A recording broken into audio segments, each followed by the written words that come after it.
what is good? So I'm just gonna do a very quick trade breakdown of USD Swiss franc for you guys. Just wanted to drop some value. It's been a while since I've uploaded a video. If you are watching this and you are in my learn earn or anything like that, these are the types of things that I'm going to be showing you how to do. If you are in the group The Last Mile, which is people who have been here for a while and have gone through the education, they having achieved profitability, work with those guys a little bit more closely in 2023. So let's break down this trade from a 4 hour kind of perspective. And you can see real quick, I took this trade on the 15-minute, but you can see on from a 4 hour structure point of view, price took major sell side right here, came down into this area, retraced back up, respected this order block right here. And basically dropped and broke structure again right here and created a bunch of internal liquidity, right? My bad, external liquidity. So that's all of the lower highs, all of the highs relative to, and that includes these. So let me do a better job of actually breaking this down. That includes these. So like this is the actual order block in premium territory. So price came down. They basically took the liquidity right here and everything from here to this guy right here to this guy right here to even this guy right here. As you can see, the red line is where the liquidity was lying. Anything that's going to be a lower high to this POI is going to be taken out, right? So I think of it as a fishbowl. You know what I mean? Price comes up and makes kind of like upside down U right here, and then they come up and they end up chasing that all the way up to a certain point into your POI right here, right? So anything that's a lower high to your POI is going to be what's called external liquidity up top, right? So that being said, and that's going to get taken out, as you can see, price did indeed trade right into this liquidity right here and cleared this high right here. So if you'd have gotten in here, you would have likely been stopped out by this candle or something of that effect, right? If you would have been, actually, no, if you'd have gotten in here on the first mitigation, price did end up dropping, but then came back and cleared that. So that tends to be a common theme that I've seen. Price will come up, initial mitigation, clear liquidity basically right here, drop, and then clear liquidity again, basically breaking structure to the upside, chasing this liquidity right here, and then come back down. So there's always two mitigations, and the first one always basically taps your block and then get taken out for another basically impulse move down, right?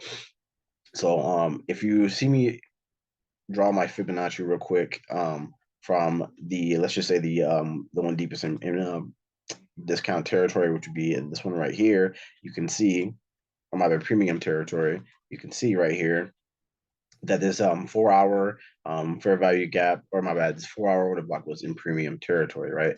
So pretty easy to trade. You know, I saw the liquidity take, I saw the OBM premium territory, so I just dropped down to the 15 minutes to see what type of confirmations I had on USD Swiss franc, right? So zooming in, a part of my trading plan, you know, I trade supply and demand order blocks. A part of my trading plan is that there always needs to be a buy side liquidity take up top, as you saw right here. This is from the 4H before the sell and vice versa, right? A sell side before the buy. And I did notice here, and I'm turning my indicators now, I did notice here that Asian range did get taken. This is the Asian range right here. Asian highs got taken. I had confluence on the 15-minute for that, as well as the 4 hour in premium territory. That also took liquidity. At the time, price did drop all the way down to this point, basically this bearish candle right here. That's me like when did this trigger? This triggered on this candle. This triggered at 9:30 this morning, actually. 9:30 this morning, and I got a bit nervous about the liquidity that was lying right here, because there wasn't any liquidity right here relative to this impulse move down, but I did see the change of character that happened basically right there. A shift in liquidity basically with the Asian high confluence gave me enough. And then the actual demand failure, the demand that recently broke structure, this was the structure break, also failed as well on this big impulse move down. So I had a lot of confluences to the downside, and we had a prime market terminal predicted level of 09838, right? So I did set a limit order right here at this order block that basically broke structure and made and caused this that changed the character and that caused this demand to fail. Price came back up, retraced perfectly, retested at about 9:30 in the morning, and then from there has been dropping, right? So I did mark up this liquidity right here that they could be chasing, as well as an overall target, right? This is at a 0.5% risk. It's a Friday, so I typically didn't want to risk too much on a Friday, right? Yeah, he also had some sell side down here that was also taken for a 6.63, but really it's just a 2% gain or something like that. So that ended up being around about 2% gain, something slight for a Friday. Um, Price is on its way to TP, and I'm about to put stops at break even. But like I basically anticipated that they would come and take out this low right here, right? This major 15-minute swing structure right here. Turn off these indicators. I also had, as well as Asian range, basically going crazy, and they're taking out the Asian high right here. I also had the daily high right here being established, or the New York kill zone being established, and the daily low as well right here. So I anticipated that basically price was going to end up dropping and continuing to drop down to this old daily low right here, and or sell side liquidity. So that's pretty much this breakdown.